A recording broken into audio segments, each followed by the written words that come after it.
Today is my wedding to my husband.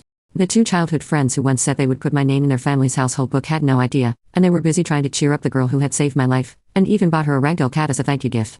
They seem to have forgotten that I'm severely allergic to cat hair. Just after coming home from the hospital, I went into anaphylactic shock and was sent to the hospital again. Not only were they unaware of my condition, but they didn't believe me when I said that the girl had deliberately arranged to save her life. As soon as I regained consciousness, I called my uncle and asked him to arrange my marriage. My uncle has been planning a good marriage for me since my parents died. Hearing that I agreed to marry, he began to prepare without stopping, lest I should be lost in those unimportant emotional entanglement. Joy, I told you before, those two childhood friends were barely good friends, much less husbands. He said, men know the worst of men, but you just don't believe it. Then he decided, get the license first, and hold the wedding banquet in 7 days. I used to think that my uncle, as a man, did not understand the mind of the girl, but when the shoes were not yet worn, they had been worn painfully several times. Uncle, send me the man's information and I'll make an appointment to register now.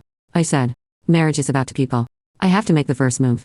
As I was making my appointment, Tom and Jeff suddenly opened the door and asked in unison, what appointment? What are you registering for? I wasn't going to hide it.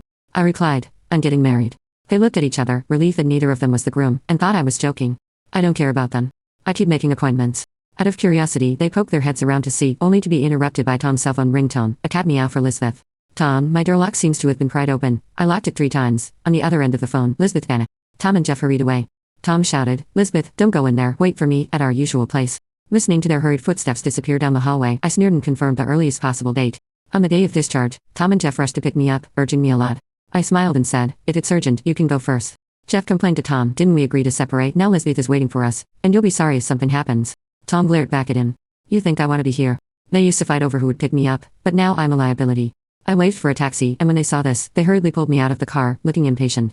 Joy, do you know Lisbeth has arranged a surprise party for your discharge? They dragged me into the car and chatted happily with Lisbeth all the way, completely forgetting I was there. I closed my eyes and pretended not to see. It's only when she arrives at the bar that she discovers the surprise is for Lisbeth's birthday. Tom and Jeff ran toward her with the beautifully wrapped present they had picked out for my birthday this year. Watching the gift change hands, I had no interest in playing a supporting role and turned to leave, when suddenly a cat pounced. I instinctively kicked away, and the cat gave a yelp and flew away. Lisbeth, wearing a birthday hat, rushed up to me menacingly.